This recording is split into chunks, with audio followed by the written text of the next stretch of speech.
Assalamualaikum warahmatullahi wabarakatuh. Halo semua. Sebelumnya kami ingin mengucapkan terima kasih kepada Bu Dosen Bimanisma SEMM selaku dosen pembimbing mata kuliah Ilmu Kealaman Dasar.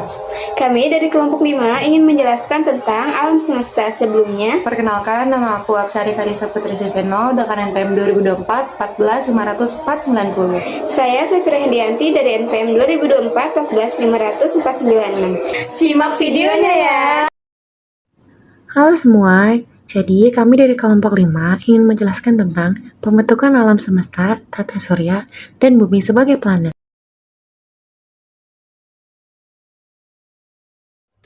Yang pertama, apa itu alam semesta? Alam semesta adalah segala sesuatu yang ada, baik yang bisa kita lihat maupun yang tidak terlihat. Alam semesta terdiri dari galaksi, bintang, planet, satelit, asteroid, komet, debu, gas, dan energi. Salah satu galaksi di alam semesta adalah Bima Sakti, tempat tata surya kita berada. Di dalam tata surya terdapat planet bumi yang menjadi tempat tinggal kita. Selanjutnya, pembentukan alam semesta. Alam semesta adalah ruang yang sangat luas, mencakup semua materi dan energi yang ada. Tidak ada yang tahu persis seberapa luas alam semesta, karena masih terus berkembang dan belum ada batas, pastinya yang diketahui manusia. Selanjutnya adalah teori-teori pembentukan alam semesta. Yang pertama ada teori Big Bang. Teori Big Bang adalah teori paling terkenal tentang asal-usul alam semesta. Teori ini menyatakan bahwa sekitar 13,8 miliar tahun yang lalu, alam semesta bermula dari satu titik yang sangat kecil, panas, dan padat. Titik ini kemudian meledak hebat dan mulai mengembang dengan sangat cepat. Setelah ledakan, materi dan energi tersebar ke segala arah, membentuk galaksi, bintang, dan planet. Adanya radiasi latar belakang, kosmik, galaksi-galaksi saling menjauh, dan perbandingan unsur-unsur ringan seperti hidrogen dan helium di alam semesta.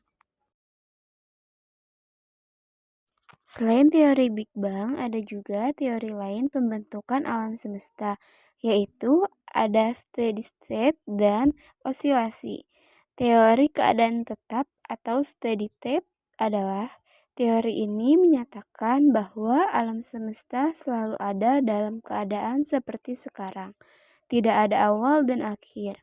Materi baru terus-menerus tercipta untuk mengisi ruang kosong akibat pengembangan alam semesta. Namun, teori ini kurang didukung oleh bukti ilmiah. Teori osilasi adalah teori ini menyatakan bahwa alam semesta mengalami siklus mengembang dan menyusut secara berulang-ulang. Setelah mengembang, alam semesta akan menyusut kembali, lalu mengembang lagi, dan seterusnya. Halo teman-teman, di sini aku akan menjelaskan tentang tata surya. Apa sih tata surya itu? Tata surya adalah sebuah sistem yang terdiri dari matahari sebagai pusatnya dan semua benda langit yang terikat oleh gaya gravitasi matahari. Tata surya kita terletak di salah satu lengan galaksi Bima Sakti. Anggota tata surya tidak hanya ada planet, tetapi juga ada satelit, asteroid, komet, meteoroid, dan berbagai partikel debu serta gas. Selanjutnya, ada matahari sebagai pusat tata surya. Matahari adalah bintang besar dan menjadi pusat tata surya. Matahari mengandung lebih dari 99% massa seluruh tata surya. Energi panas dan cahaya yang dihasilkan oleh matahari sangat penting bagi kehidupan di bumi dan juga mempengaruhi iklim serta cuaca di planet-planet lain. Nah, teman-teman, aku juga akan menjelaskan tentang planet-planet dalam tata surya. Tata surya memiliki 8 planet utama yang mengelilingi matahari. Yang pertama ada Merkurius. Planet terdekat dengan matahari, tidak memiliki satelit, dan permukaannya pun berbatu. Yang kedua, ada Venus. Sering disebut dengan bintang fajar atau bintang senja karena atmosfernya tebal dan beracun. Yang ketiga, ada Bumi. Satu-satunya planet yang diketahui mendukung kehidupan memiliki satu satelit alami yaitu bulan. Yang keempat, ada Mars. Disebut juga dengan planet merah karena permukaannya banyak mengandung besi oksida. Yang kelima, ada Jupiter. Planet terbesar di tata surya terdiri dari gas dan memiliki banyak satelit. Yang keenam, ada Saturnus. Saturnus juga dikenal dengan cincin es dan batu yang mengelilinginya. Yang ketujuh, ada Uranus. Planet gas raksasa yang berputar miring, atmosfernya mengandung metana. Dan yang terakhir, ada Neptunus. Neptunus juga dengan planet terjatuh berwarna biru karena kandungan metana di atmosfernya. Selanjutnya, anggota lain dari tata surya selain planet, tata surya juga terdiri dari yang pertama ada satelit alami. Apa sih satelit alami itu? Satelit alami adalah benda langit yang mengelilingi planet, misalnya bulan pada bumi, Kinemite pada Jupiter. Yang kedua, ada asteroid. Benda kecil berbatu yang sebagian besar terdapat di sabuk asteroid antara Mars dan Jupiter. Yang ketiga, ada komet. Komet juga benda langit yang terdiri dari es, debu, dan gas, memiliki ekor yang terang saat mendekati matahari. Dan yang terakhir, ada meteoroid. Meteoroid adalah benda kecil di tata surya yang dapat masuk ke atmosfer planet dan menjadi meteor atau bintang jatuh.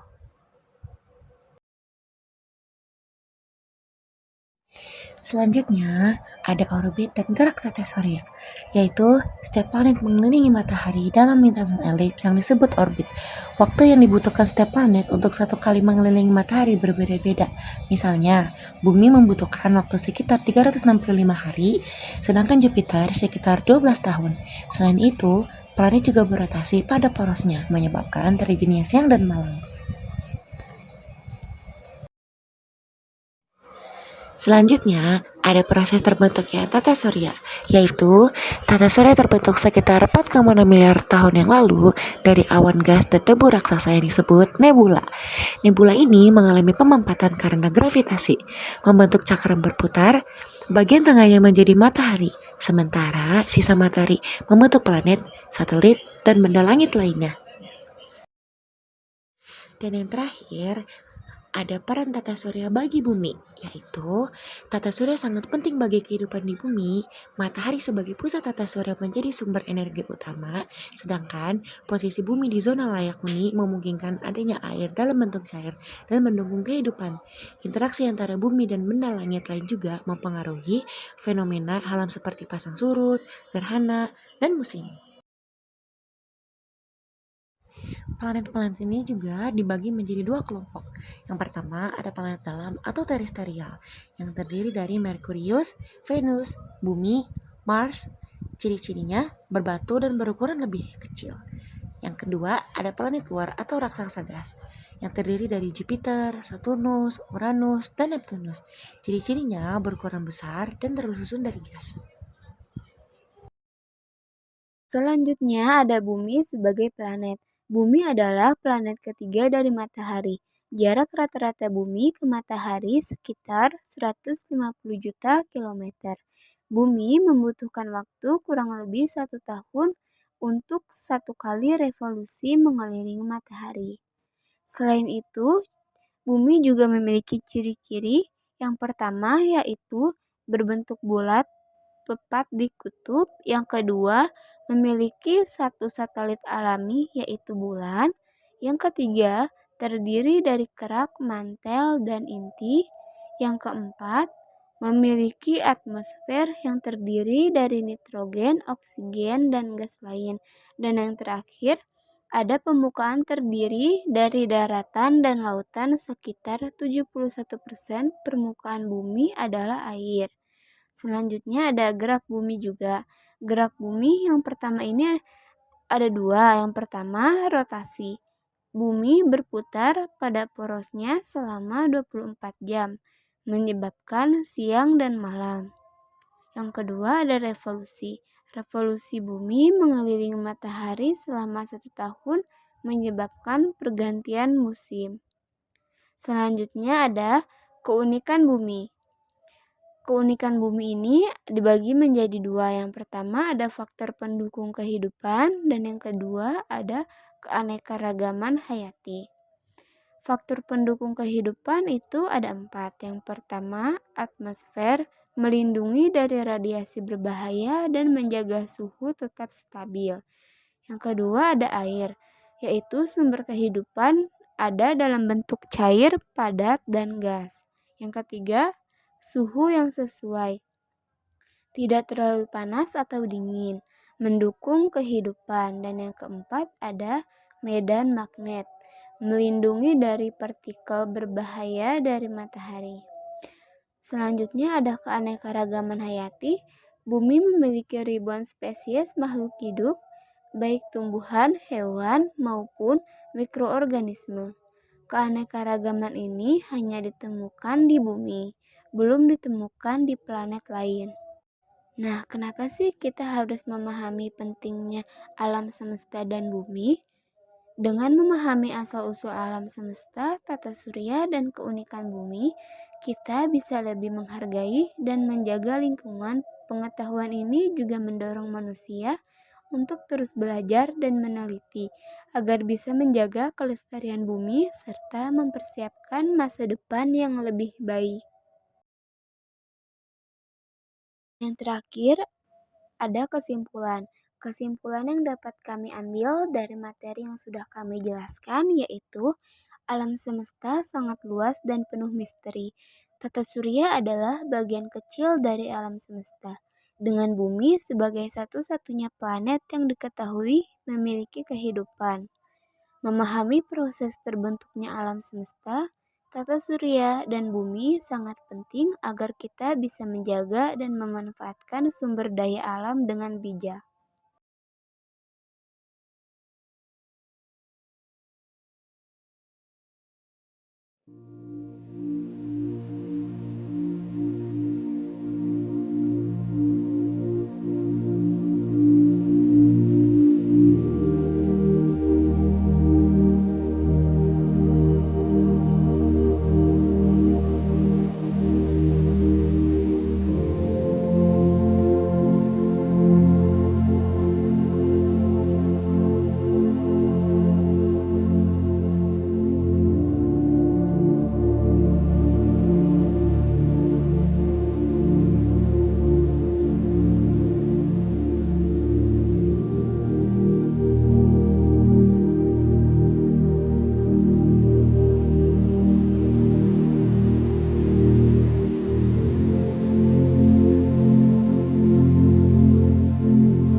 Sekian penjelasan materi dari kelompok kami, kurang lebihnya mohon maaf. Wassalamualaikum warahmatullahi wabarakatuh. Dadah.